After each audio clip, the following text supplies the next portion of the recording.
Henry Ford ಅವರು ಹೇಳ್ತಾರೆ, ನಮ್ಮ ದೇಶದ ಜನರು ಬ್ಯಾಂಕಿಂಗ್ ಮತ್ತು ಹಣಕಾಸು ವ್ಯವಸ್ಥೆಯನ್ನು ಅರ್ಥ ಮಾಡಿಕೊಳ್ಳದಿರುವುದು ಒಳ್ಳೆಯದು. ಅವರು ಅದನ್ನು ಅರ್ಥ ಮಾಡಿಕೊಂಡರೆ ನಾಳೆ ಬೆಳಿಗ್ಗೆ ಕ್ರಾಂತಿ ನಡೆಯುತ್ತದೆ ಎಂದು ನಾನು ನಂಬುತ್ತೇನೆ. Do the rich people cringe and say, don't tell them that, Rob? Yes. Don't tell people what you know. Keep them poor. This is fake money. This is real money. ನಾನು ನಿಮ್ಮ ಹತ್ರ ಬಂದು ದುಡ್ಡು ಅಂದ್ರೆ ಏನು ಅಂತ ಕೇಳಿದ್ರೆ ನೀವು ಏನಂತ ಹೇಳ್ತೀರಾ? ಆಕ್ಚುಲಿ 99% ಜನಕ್ಕೆ ದುಡ್ಡು ಅಂದ್ರೆ ಏನು ಅಂತ ಕೇಳಿದ್ರೆ ಗೊತ್ತಿರಲ್ಲ. ಹಾಗೆ ದುಡ್ಡು ಅಂದ್ರೆ ಏನು? ದುಡ್ಡನ್ನು ಎಲ್ಲಿಂದ ಬರುತ್ತೆ? ದುಡ್ಡನ್ನು ಯಾರು ಕ್ರಿಯೇಟ್ ಮಾಡ್ತಾರೆ? ದುಡ್ಡು ಹೇಗೆ ಕ್ರಿಯೇಟ್ ಆಗುತ್ತೆ? ಸ್ಕೂಲ್ ಕಾಲೇಜಲ್ಲಿ ಟ್ಯಾಕ್ಸ್ ಅಂದ್ರೆ ಏನು ಅಂತ ಕಲಿಸ್ತಾರೆ. ನಾವು ಕೆಲಸ ಮಾಡಿಬಿಟ್ಟು ಗೌರ್ಮೆಂಟ್ಗೆ ಯಾಕೆ ಟ್ಯಾಕ್ಸ್ ಕಟ್ಟಬೇಕು ಅನ್ನೋದನ್ನ ಹೇಳ್ಕೊಡ್ತಾರೆ. ಆದರೆ ದುಡ್ಡು ಹೇಗೆ ಕ್ರಿಯೇಟ್ ಆಗುತ್ತೆ ಅಂತ ಹೇಳಲ್ಲ. ನಾನು ನಿಮ್ಮ ಹತ್ರ ದುಡ್ಡು ಸಾಲದಿಂದ ಕ್ರಿಯೇಟ್ ಆಗುತ್ತೆ ಅಂತ ಹೇಳಿದ್ರೆ ನೀವು ನಂಬ್ತೀರಾ? ಹೌದು, ನಾವು ತಗೊಳ್ಳೋ ಸಾಲದಿಂದ, ಲೋನಿಂದ ದುಡ್ಡು ಕ್ರಿಯೇಟ್ ಆಗುತ್ತೆ. ಹಾಗಾದ್ರೆ ಹೇಗೆ ನಾವು ತಗೊಳ್ಳೋ ಲೋನಿಂದ ದುಡ್ಡು ಕ್ರಿಯೇಟ್ ಆಗುತ್ತೆ? ಫಾರ್ ಎಕ್ಸಾಂಪಲ್, ನೀವು ಸ್ಟೇಟ್ ಬ್ಯಾಂಕ್ ಆಫ್ ಇಂಡಿಯಾದಲ್ಲಿ ಸೇವಿಂಗ್ಸ್ ಅಕೌಂಟ್ನ ಓಪನ್ ಮಾಡಿದ್ದೀರ ಅಂತ ಅನ್ಕೊಳ್ಳಿ. ಸೊ ನೀವೇನು ಮಾಡ್ತಾರೆ, ನೀವು ಓಪನ್ ಮಾಡಿರೋ ಸೇವಿಂಗ್ಸ್ ಅಕೌಂಟ್ಗೆ 1 ಲಕ್ಷ ರೂಪಾಯಿನ ಡೆಪಾಸಿಟ್ ಮಾಡ್ತಾರೆ. ಸೊ ನಿಮ್ಮ ದುಡ್ಡನ್ನ SBI ಅವ್ರು ಬೇರೆಯವ್ರಿಗೆ ಲೋನ್ ಕೊಡೋಕೆ ಯೂಸ್ ಮಾಡ್ಕೋಬಹುದು. ಹಾಗಂತ ನೀವು ಡೆಪಾಸಿಟ್ ಮಾಡಿರೋ 1 ಲಕ್ಷನೂ ಲೋನ್ ಕೊಡೋ ಹಾಗಿಲ್ಲ. ರಿಸರ್ವ್ ಬ್ಯಾಂಕ್ ರೂಲ್ಸ್ ಏನಿದೆ ಅಂದರೆ 4.5% CRR, 18% SLRನ ರಿಸರ್ವ್ ಇಟ್ಕೋಬೇಕಾಗತ್ತೆ. ಅಂದರೆ 4.5%ನ ಕ್ಯಾಶ್ ಫಾರ್ಮೇಟಲ್ಲಿ ಬ್ಯಾಂಕ್ದು ಡೇ ಟು ಡೇ ಟ್ರಾನ್ಸಾಕ್ಷನ್ಗೆ ರಿಸರ್ವ್ ಇಟ್ಕೋಬೇಕು. ಸೊ ಉಳಿದಿರೋ 18%ನ ಕ್ಯಾಶ್ ಫಾರ್ಮೇಟಲ್ಲಿ, ಲಿಕ್ವಿಡ್ ಫಾರ್ಮೇಟಲ್ಲಿ ಎಲ್ಲಾದರೂ ಇನ್ವೆಸ್ಟ್ ಮಾಡ್ಬೋದು. ಎಲ್ಲಾದರೂ ಒಂದೇ ಸತಿ ಜನ ಬ್ಯಾಂಕ್ ಮುಂದೆ ಬಂದುಬಿಟ್ಟು ದುಡ್ಡನ್ನು ವಾಪಸ್ ಕೇಳಿದ್ರೆ ಅಲ್ಲಿಂದ ತೆಗೆದು ಕೊಡೋ ಥರ ಇರಬೇಕು.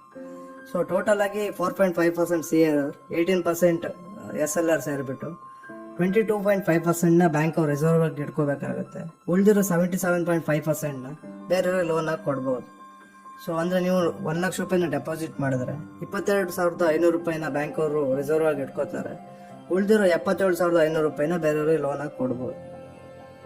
ಬ್ಯಾಂಕ್ ಅವರು ಬರೀ 22.5%ನ ರಿಸರ್ವ್ ಇಟ್ಕೊಂಡು ಉಳಿದಿರೋ 77.5% ಏನು ಬೇರೆಯವ್ರಿಗೆ ಲೋನ್ ಕೊಡ್ತಾರೆ. ಇದನ್ನ ಫ್ರಾಕ್ಷನಲ್ ರಿಸರ್ವ್ ಬ್ಯಾಂಕಿಂಗ್ ಅಂತ ಕರೀತಾರೆ. ಬ್ಯಾಂಕ್ ಅವರು ನಾವು ಡೆಪಾಸಿಟ್ ಮಾಡಿರೋ 1 ರೂಪಾಯಿನೂ ಬೇರೆಯವ್ರಿಗೆ ಲೋನ್ ಕೊಡದೆ ನಾವು ಡೆಪಾಸಿಟ್ ಮಾಡಿರೋ 100% ರಿಸರ್ವ್ ಇಟ್ಕೊಂಡ್ರೆ ಅದನ್ನ ಫುಲ್ ರಿಸರ್ವ್ ಬ್ಯಾಂಕಿಂಗ್ ಅಂತ ಕರೀತಾರೆ. ಇಂಡಿಯಾದಲ್ಲಿ ಫ್ರಾಕ್ಷನಲ್ ರಿಸರ್ವ್ ಬ್ಯಾಂಕಿಂಗ್ನ ಫಾಲೋ ಮಾಡ್ತಾರೆ. ಫ್ರಾಕ್ಷನಲ್ ರಿಸರ್ವ್ ಬ್ಯಾಂಕಿಂಗ್ನ ಫಾಲೋ ಮಾಡೋದ್ರಿಂದ ಏನಾಗುತ್ತೆ ಅಂತ ಹೇಳಿದ್ರೆ, ಈಗ ನನಗೆ ಒಂದು ಐಫೋನ್ ತಗೋಬೇಕಂತ ಅನ್ಕೊಳ್ಳಿ, ಬಟ್ ಐಫೋನ್ ತಗೊಳಕ್ಕೆ ನನ್ನ ಹತ್ರ 1 ರೂಪಾಯಿನೂ ಇಲ್ಲ. ಸೊ ನಾನೇನು ಮಾಡ್ತೀನಿ, ನಾನು SBI ಬ್ಯಾಂಕ್ ಅವ್ರ ಹತ್ರ ಹೋಗ್ತೀನಿ. SBI ಬ್ಯಾಂಕಲ್ಲಿ ನನಗೆ 77,500 ರೂಪಾಯಿ ಲೋನ್ ಬೇಕಂತ ಹೇಳ್ತೀನಿ. ಸೊ SBI ಬ್ಯಾಂಕ್ ಅವ್ರು ಏನು ಮಾಡ್ತಾರೆ, ನೀವು 1 ಲಕ್ಷ ರೂಪಾಯಿನ ಡೆಪಾಸಿಟ್ ಮಾಡಿದರೆ ಅದರಲ್ಲಿ 22,500 ರೂಪಾಯಿನ ರಿಸರ್ವ್ ಇಟ್ಕೊಂಡು ನನಗೆ 77,500 ರೂಪಾಯಿನ ಲೋನ್ ಕೊಡ್ತಾರೆ. ಸೊ ನಾನು 77,500 ರೂಪಾಯಿ ಇಟ್ಕೊಂಡು ಆ್ಯಪಲ್ ಶಾಪ್ಗೆ ಹೋಗ್ತೇನೆ. ಐಫೋನ್ ತೊಗೊಂಡ್ಬಿಟ್ಟು ಆ್ಯಪಲ್ ಶಾಪ್ದು ಓನರ್ದು ಬ್ಯಾಂಕ್ ಅಕೌಂಟ್ HDFC ಬ್ಯಾಂಕಲ್ಲಿ ಇರುತ್ತೆ. HDFC ಬ್ಯಾಂಕಿಗೆ ನಾನು 77,500 ರೂಪಾಯಿನ ಟ್ರಾನ್ಸ್ಫರ್ ಮಾಡ್ತೀನಿ. ಸೊ ಪುನಃ HDFC ಬ್ಯಾಂಕ್ ಅವ್ರು ಏನು ಮಾಡ್ತಾರೆ ಅಂದರೆ ಅದ್ರಲ್ಲಿ ಪುನಃ 22.5%ನ ರಿಸರ್ವ್ ಇಟ್ಕೋತಾರೆ. ಅಂದರೆ 17,437 ರೂಪಾಯಿನ ರಿಸರ್ವ್ ಇಟ್ಕೊಂಡು ಉಳಿದಿರೋ 60,062 ರೂಪಾಯಿನ ಬೇರೆಯವ್ರಿಗೆ ಲೋನ್ ಕೊಡ್ಬೋದು. ಈಗ ನನಗೊಂದು ಲ್ಯಾಪ್ಟಾಪ್ ತಗೋಬೇಕು, ಪುನಃ ಹತ್ರ 1 ರೂಪಾಯಿನೂ ಇಲ್ಲ. ಸೊ ನಾನೇನು ಮಾಡ್ತೀನಿ, ನಾನು HDFC ಬ್ಯಾಂಕ್ ಅವ್ರ ಹತ್ರ ಹೋಗ್ಬಿಟ್ಟು ನನಗೆ 60,062 ರೂಪಾಯಿ ಲ್ಯಾಪ್ಟಾಪ್ ತಗೊಳಕ್ಕೆ ಲೋನ್ ಬೇಕು ಅಂತ ಹೇಳ್ತೀನಿ. ಅವ್ರು ನನಗೆ 60,062 ರೂಪಾಯಿ ಲೋನ್ ಕೊಡ್ತಾರೆ. ಸೊ ನಾನು 60,062 ರೂಪಾಯಿನ ಇಟ್ಕೊಂಡು ಲ್ಯಾಪ್ಟಾಪ್ ಶೋರೂಮ್ಗೆ ಹೋಗ್ಬಿಟ್ಟು ಅವ್ರದ್ದು ಬ್ಯಾಂಕ್ ಅಕೌಂಟ್ ಕೆನರಾ ಬ್ಯಾಂಕಲ್ಲಿ ಇರುತ್ತೆ. ಕೆನರಾ ಬ್ಯಾಂಕಿಗೆ 60,062 ರೂಪಾಯಿನ ಟ್ರಾನ್ಸ್ಫರ್ ಮಾಡಿಬಿಟ್ಟು ನಾನು ಲ್ಯಾಪ್ಟಾಪ್ ತೊಗೊಂಡು ಬರ್ತೇನೆ. ಸೊ ಪುನಃ ಕೆನರಾ ಬ್ಯಾಂಕ್ ಅವ್ರು ಏನು ಮಾಡ್ತಾರೆ ಅಂದರೆ ಅದ್ರಲ್ಲಿ 22.5% ಏನಿರುತ್ತೆ, ಅಂದರೆ 13,514 ರೂಪಾಯಿನ ರಿಸರ್ವ್ ಇಟ್ಕೋತಾರೆ. ಉಳಿದ 46,548 ರೂಪಾಯಿನ ಬೇರೆಯವ್ರಿಗೆ ಲೋನ್ ಕೊಡ್ಬೋದು.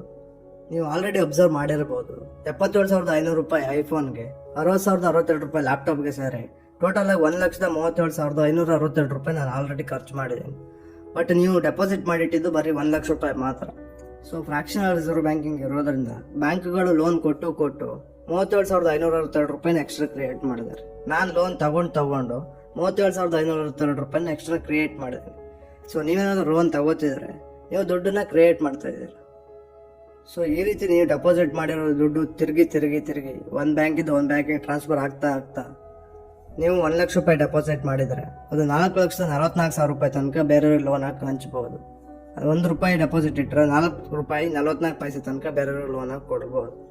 ಅಂದರೆ ನೀವು ಇಟ್ಟಿರೋ ದುಡ್ಡಿಗಿಂತ 4 ಪಟ್ಟು ಜಾಸ್ತಿ ದುಡ್ಡನ್ನು ಅವ್ರು ಕ್ರಿಯೇಟ್ ಮಾಡ್ತಾರೆ. ಎಷ್ಟು ಜಾಸ್ತಿ ದುಡ್ಡು ಕ್ರಿಯೇಟ್ ಆಗುತ್ತೋ ನಿಮ್ಮ ಹತ್ರ ದುಡ್ಡದು ವ್ಯಾಲ್ಯೂ ಅಷ್ಟೇ ಕಮ್ಮಿ ಆಗುತ್ತೆ. ಫಾರ್ ಎಕ್ಸಾಂಪಲ್, ನಮ್ಮ ದೇಶದಲ್ಲಿ ಬರೀ 10 ಕ್ವಿಂಟಲ್ ರೈಸ್ ಪ್ರೊಡ್ಯೂಸ್ ಆಗಿದೆ ಅಂತ ಅನ್ಕೊಳ್ಳಿ, ಮತ್ತು ನಮ್ಮ ದೇಶದಲ್ಲಿ ಬರೀ 1 ಲಕ್ಷ ರೂಪಾಯಿ ಇದೆ ಅಂತ ಅನ್ಕೊಳ್ಳಿ.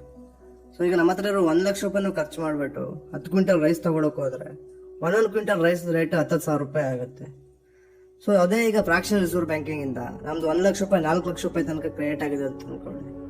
ಬಟ್ ರೈಸ್ ಪ್ರೊಡ್ಯೂಸ್ ಆಗಿರೋದು ಮಾತ್ರ 10 ಕ್ವಿಂಟಲ್. ಸೊ ಈಗ ನಾವು 4 ಲಕ್ಷ ರೂಪಾಯಿಗೆ 10 ಕ್ವಿಂಟಲ್ ರೈಸ್ ತಗೊಳಕ್ ಹೋದ್ರೆ ಒಂದೊಂದು ಕ್ವಿಂಟಲ್ ರೈಸ್ ರೇಟ್ 40,000 ರೂಪಾಯಿ ತನಕ ಆಗುತ್ತೆ. ಸೊ ಈ 10,000 ರೂಪಾಯಿ 40,000 ರೂಪಾಯಿ ತನಕ ಏನಾಗಿದೆ 1 ಕ್ವಿಂಟಲ್ ರೈಸ್ ರೇಟ್, ಇದನ್ನ ನಾವು ಇನ್ಫ್ಲೇಷನ್ ಅಂತ ಕರಿತೀವಿ. ನೀವು ಅಬ್ಸರ್ವ್ ಮಾಡಿರ್ಬೋದು, ಈ ವರ್ಷ 100 ರೂಪಾಯಿಗೆ 2 ಕೆಜಿ ರೈಸ್ ಬಂದ್ರೆ ಬರೋ ವರ್ಷ 100 ರೂಪಾಯಿ 1 ಕೆಜಿ ರೈಸ್ ಬರುತ್ತೆ. ಸೊ ಇದನ್ನ ನಾವು ಇನ್ಫ್ಲೇಷನ್ ಅಂತ ಕರೀತಾರೆ. ಬ್ಯಾಂಕ್ ಅವ್ರು ನಮ್ಮ ಹತ್ರ ದುಡ್ಡನ್ನ ತಗೊಂಡು ಬೇರೆಯವ್ರಿಗೆ 10-12%ಗೆ ಇಂಟ್ರೆಸ್ಟ್ ಅಲ್ಲಿ ಲೋನ್ ಕೊಡ್ತಾರೆ. ನಾವು ಇಟ್ಟಿರೋ ದುಡ್ಡಿಗೆ ಮಾತ್ರ 3-4% ಬಡ್ಡಿ ಕೊಡ್ತಾರೆ.